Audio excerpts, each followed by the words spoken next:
Membunuh binatang dalam agama Buddha. Banyak kisah dan penjelasan dalam kitab suci Tipitaka mengenai dampak dari kebiasaan membunuh makhluk hidup termasuk hewan. Siapapun yang membunuh makhluk hidup menciptakan bahaya dan ancaman baik di kehidupan sekarang dan di kehidupan yang akan datang, dan mengalami sakit mental dan kesedihan. Dutya Vera Sutta, Anguttara Nikaya. Ia sendiri membunuh, mendorong orang lain untuk membunuh.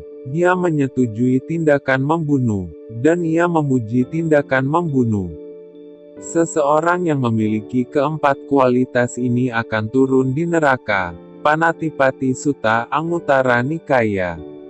Agama Buddha melihat bahwa hewan memiliki kehidupan yang juga berharga, lantaran mereka juga memiliki kesadaran dan juga perasaan seperti manusia meskipun dalam kondisi yang lemah. Keberadaan kesadaran dan perasaan pada hewan dapat dengan mudah kita amati dan buktikan.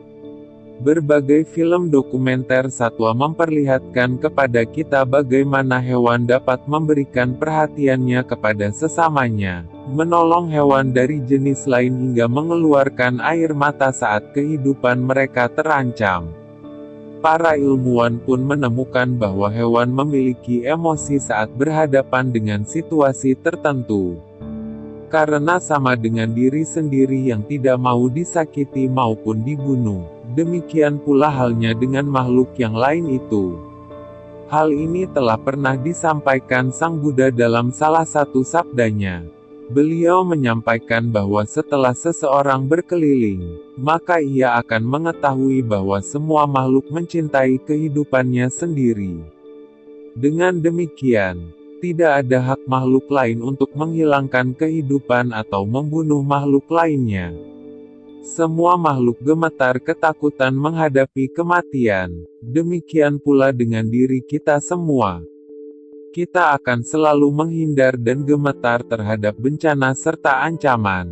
Dengan melihat makhluk yang akan dibunuh di tempat penjagalan hewan, maka orang hendaknya juga menyadari bahwa semua makhluk yang akan dijadikan korban itu pun akan meronta dan memberontak sekuat tenaga. Mereka takut menghadapi penderitaan dan kematian. Sungguh sangat menyedihkan. Terlebih lagi, sama seperti manusia, hewan memiliki kesempatan untuk mentransformasi kembali dirinya, baik fisik maupun batin, menjadi makhluk yang lebih baik melalui karma baik yang pernah ia lakukan. Karena adanya kesadaran dan perasaan tersebut, maka para hewan juga berhak terbebas dari rasa sakit baik fisik maupun batin. Dan karena itulah pula membunuh mereka akan berakibat munculnya penderitaan pada si pelaku.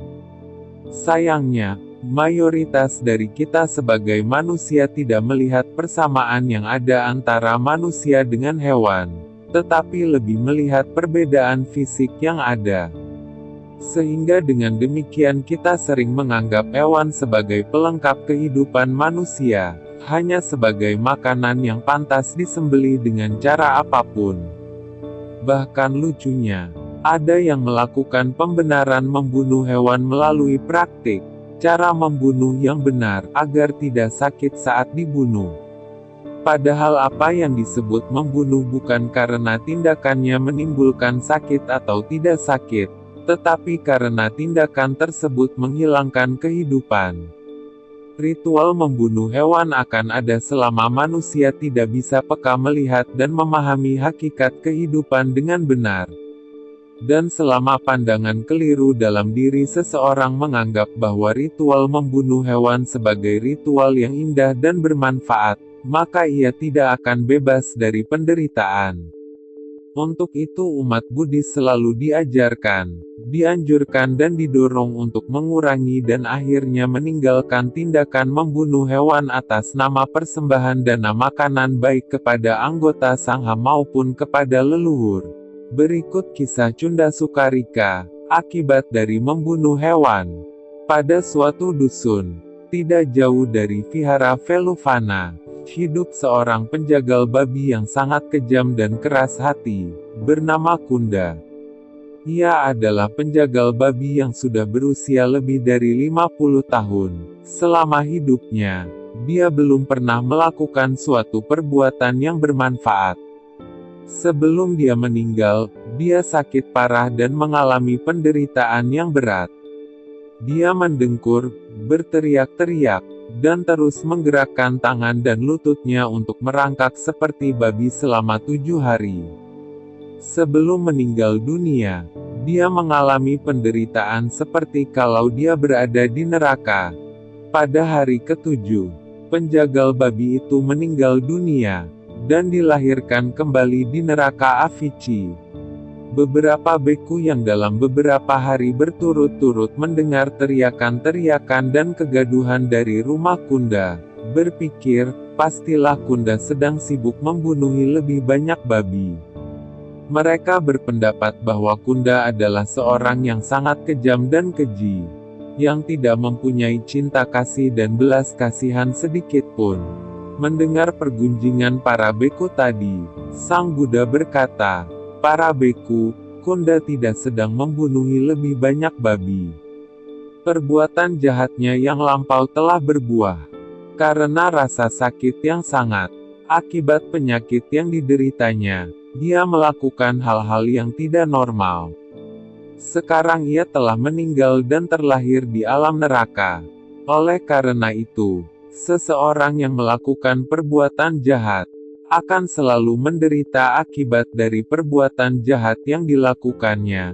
Dia menderita dalam dunia ini, sama seperti pada alam berikutnya." Hal itu diwejangkan oleh Sang Buddha dengan membabarkan syair 15 berikut ini. Di dunia ini ia bersedih hati.